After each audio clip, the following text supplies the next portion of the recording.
अब हमारे सामने क्वेश्चन आता है कि for example A is a person, A B की दुकान पे जाता है एंड अपनी कार की वैल्यू ए बी से पता करने के लिए जाता है।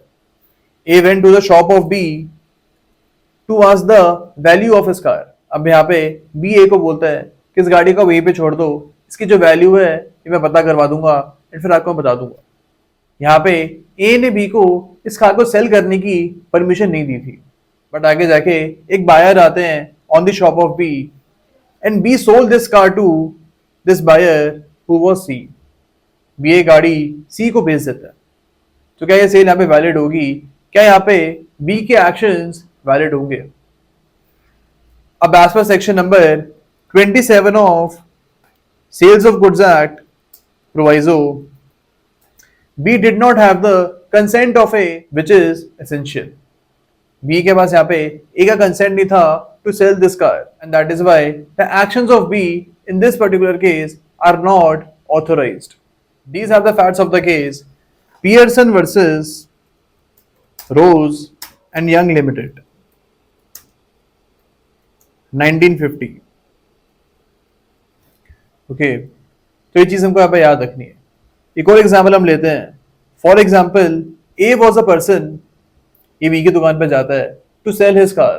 यहाँ पे ए बी को बोलता है कि ये गाड़ी मेरे को 1 लाख रुपीज से कम में नहीं बेचनी है। I do not want to sell this car below 1 lakh rupees. अब यहाँ पे कार जो है वो बी के शॉप में खड़ी रहती है एंड एक यहाँ पे बायर आते हैं सी बी के शॉप पे एंड बी को एक कार 50,000 रुपए में बेच देता है। B sells this car to C for 50,000 rupees.